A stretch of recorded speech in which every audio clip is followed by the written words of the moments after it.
انتوا شايفين كده احنا خدنا ريحه بسيطه خالص خالص من السمنه، سيحناها. شايفين يعني يا دوبك كده حاجه يعني بندهن بيها الطاسه زي ما انتوا شايفين كده. لازم لازم لازم تكون الطاسه بتاعتي كبيره عشان تاخد معايا. طبعا هي كده اتقدحت خالص خالص، حته السمنه اتقدحت معايا خالص خالص. شايفين زي ما انتوا شايفين كده. هبتدي ان انا انزل بايه، انا بحب السمسم الابيض كده. انا بحب السمسم الابيض يا جماعه يعني صراحه يعني ما بحبش اجيب التاني، بحب اجيب انا ده واعمله على ايدي. تمام. هنضطر ان احنا كده زي اللي بنحمصه او بنديله صدمه على النار. التاني اصلا يعني الناس اللي عارفه او فاهماني، التاني لما هتجيبوه هو اصلا اوريدي لونه بني، فمجرد ما هتشوحيه او هتديله ريحه. استنى في حاجه معانا هنا شبه حبه البركه او حاجه مش عارفه هي ايه. لما هتيجوا تعملوه هتلاقوه اصلا اتحرق. يعني لما هنيجي اصلا نعمل السمسم اللي لونه اصلا بني، فانا عشان كده مش بجيب البني، فبجيب ده عشان اعمله انا على ايدي يعني اشوحه انا بقى بسمنه فلاحي بسمنه مش فلاحي، بحب انا اجيبه واعمله على ايدي في البيت. طبعا انا الفيديو ده مش هيتمنتج تمام زي ما انتم شايفين كده. هو لسه ما خدش اللون، هو بدأ بس ان هو يديني لون كده صفار، بس انا لسه انا مش عايزاه كده، انا عايزاه يديني لون بني مش اصفر اهو زي ما انتم شايفين كده. طبعا الفيديو ده مش همنتجه، خليكم معايا للنهايه. بعد ما السمسم يصفر معايا يديني اللون الذهبي اللي انا عايزاه، هبتدي ان انا انزل بالفول السوداني. طبعا الفول السوداني معايا هنا في بوله برده زي ما انتم شايفين كده مجهزينه، بس الاول لازم ننزل بايه، بالسمسم. ان السمسم الفول ممكن يغيب معايا شويه، لكن السمسم ما يعني لازم يتشوح هو في الاول.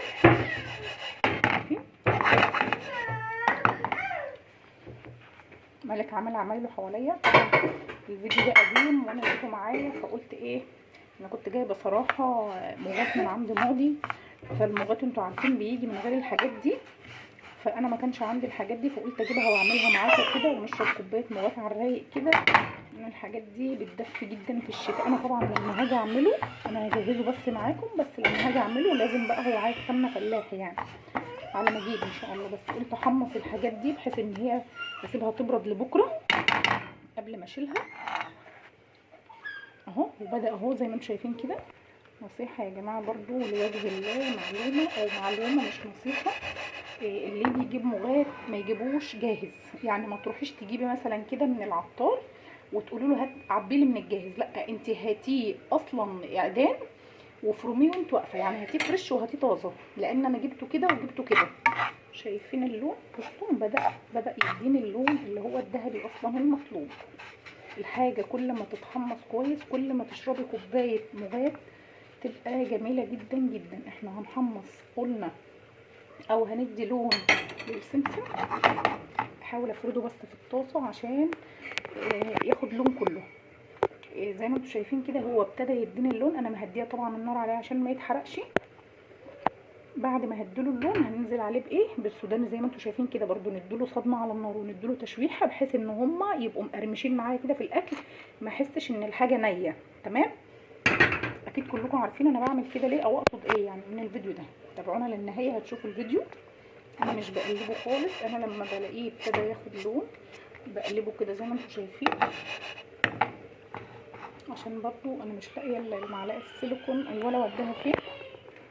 انا بحب المغات جدا، من عشاق الحاجات دي صراحه. بحب اجيب الحلبه المعقوده واعملها والمغات، واحب الكابتشو اللي هو بالفوم ده. بحب الحاجات دي في البيت، بحب الحاجات دي تبقى متوفره عندي في البيت. يعني شايفين اهو ابتدى ياخد اللون كله بس لسه شويه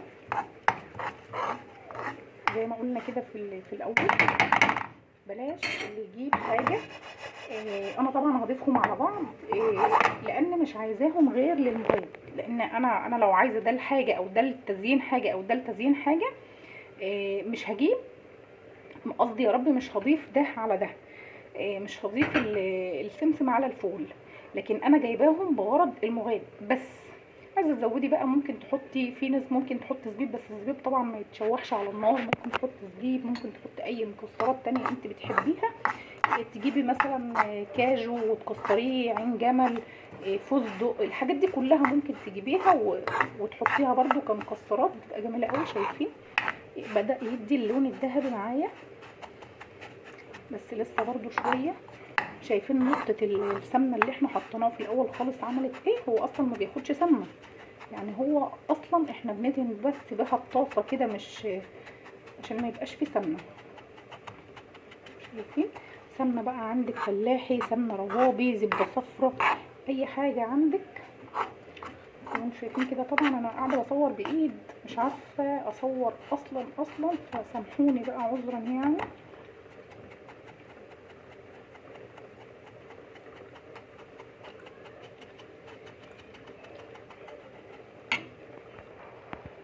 شايفين؟ بألف هنا. تعالوا اشربوا معايا احلى كوبايه مغات اقسم بالله بجد يعني. بصوا اهو، انا مقربه الكاميرا عشان الصوره تبان. انا صراحه كنت هعمل ده في طاسه وده في طاسه، بس رجعت قلت ليه الغباء اللي احنا فيه ده. احنا كده كده اصلا هنضيفهم في الاخر على بعض، يعني الغرض ان هم حاجه اصلا لنوع واحد من المشروب، يعني عشان كده انا هضيفهم على بعض اهو. احنا بقى مش عايزينه يتحرق، عشان كده واقفين جنبه وقاعدين نقلب فيه كل شويه. عذرا يعني لو انا بخبط بالمعلقه وعامله صوت وعامله ازعاج لحد. زي ما انتم شايفين كده لونه ابتدى ياخد اللون اللي احنا عايزينه، لانه هو ابيض. والله عايزه تجيبيه احمر برضه وتديله صدمه على النار وتشميه النار، مفيش مشكله، بس هو الافضل يعني الافضل عن تجربه. انا بحب اجيب الابيض واعمله انا على ايدي. شايفين؟ طبعا لازم الطاسه اللي تكون شغاله فيها برضو، لان لسه هنضيف الفول. لازم الطاسه اللي تكون عندك تكون كبيره او تكون واسعه. راح اعملهم في دي بس لقيتها صغيره يعني. شايفين؟ هو اصلا يعني انا لو معليه النار كان زمانه خلص من ساعتها. هو كده بتاع 7 دقايق عشان ما يتلهفش او ما يتحرقش مني ويديني طعم المراره اهو. شايفين؟ احنا مش عايزينه يتحرق.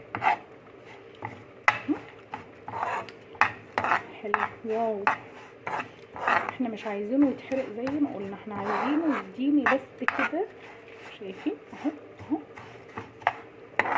عشان كل ما محمر فيه جامد هيبتدي يتحرق مني. احنا مش عايزينه اصلا يتحرق، احنا عايزين نوصله للمرحله. احنا ما جبناش البني عشان ما نحرقوش، فهنجيب ده نحرقه؟ لا طبعا. حلو قوي والله يا جماعه المغات. انتوا عارفين اصلا ان هي الكوبايه ما شاء الله يعني في الشتاء بتعمل شغل عالي، يعني فيها سعرات حراريه كده، وبعدين مفيده جدا جدا. يعني نزلت لكم طريقه اللهم صل على سيدنا محمد. نسينا يا جماعه نصلي على الرسول عليه الصلاه والسلام. اللهم صل وسلم وبارك على سيدنا محمد وعلى اله وصحبه اجمعين. نسينا ننزل امبارح يا رب سوري الكلام تاه مني والله. امبارح نزلت لكم طريقه النسكافيه البلاك الفريش. طبعا حلو جدا بالفوم بتاعه، حلو قوي للاطفال. قلت لكم ممكن تعملوه وتزينوه كده باي حاجه، بحيث ان احنا نضحك عليهم ونقول لهم مثلا ده مشروب شوكليت او اي مشروب فيه حط صوص شوكولاته على الوش، اضحكي عليهم، حطي مكسرات، حطي. على فكره المكسرات حلوه جدا للذكاء، يعني عن كلام دكاتره والله. شايفين؟ احنا كده خلاص هنبتدي ننزل ايه الفول زي ما انتم شايفين كده. نبتدي نقلب مش هنزود سمنه ولا هنزود حاجه. نبتدي نقلب. على فكره ممكن استخدمه لسحلب برضو، لو انت عايزه تزودي الكميه او لو عايزه تشيلي منها ممكن تستخدمي لسحلب. في ناس ممكن تصهده في الفرن كده، انا ما بحبش اصهده في الفرن، انا بحب اعمله كده على النار في حته سمنه فلاحي صراحه يعني، عشان الطعم بتاع الكوبايه تبقى كوبايه فعلا يعني زي ما قال الكتاب. طبعا ده فول حلواني اصلا يعني مش حادق، بس لازم برضو يعني في ناس اصلا بتجيبه ما بتعملوش على النار، بتجيبه على طول كده ويعملوه. انا ما حبيتش ان انا صراحه برضو اكسره، والله هي حسب الرغبه برضو. انا ما حبيتش اكسره، حبيت احس بيه كده عشان احس بالكوبايه وبخيرها يعني. شايفين الجمال؟ شايفين؟ واو، حلو جدا جدا جدا. طبعا احنا هنسيبه شويه، شايفين برضو مع التقليب المستمر كده هنسيبه شويه، ممكن يعني 3 دقايق كده. خلص وارجع لكم تاني واوريكم شكله النهائي.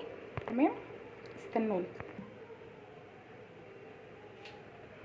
حبيت اثبت التليفون كده بس ما عرفتش، ورجعنا لكم تاني اهو.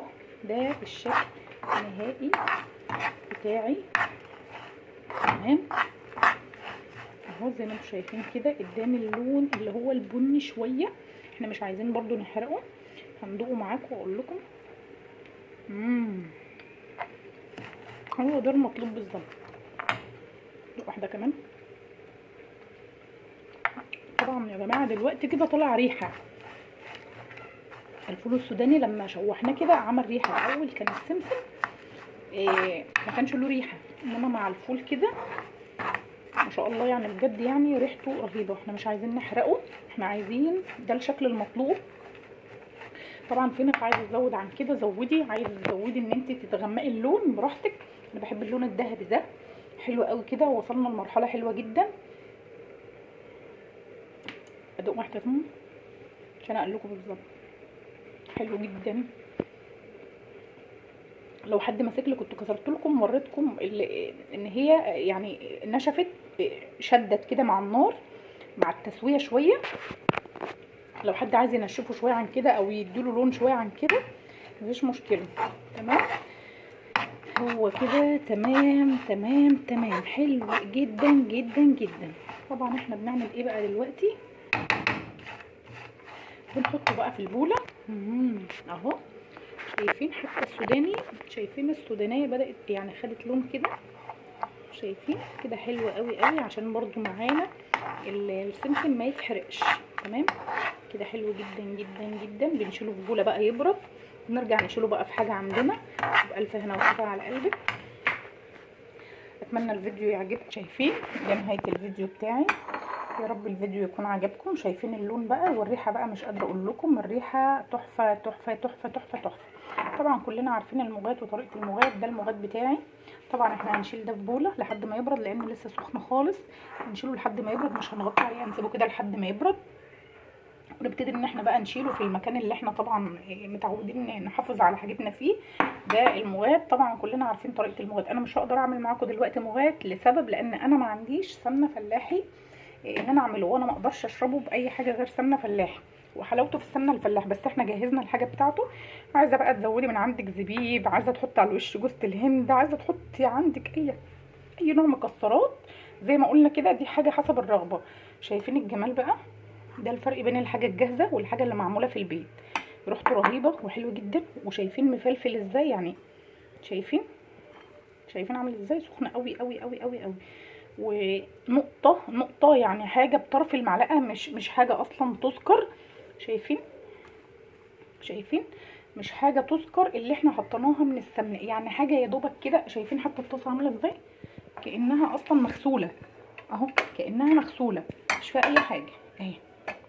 قشطه. دي كانت نهايه الفيديو، واشوفكم على خير واشوفكم في فيديو جديد. بحبكم كتير. لايك وشير بقى للفيديو. ولو في حد عنده اي مقترح وعايزنا ننزله او نتكلم عنه مفيش اي مشكله، يكتب لنا في الكومنتات. اللي مش مشترك معانا بقى في القناه يتمنى، انا اللي اتمنى يا جماعه ان هو يشترك معانا. بننزل حاجات حلوه كتير، وصفات للاكل ووصفات للشعر ووصفات للبشره وحاجات للجسم. اتمنى ان كلنا نستفاد منها. واللي يعني المثل بيقول الدل على الخير كفاعله.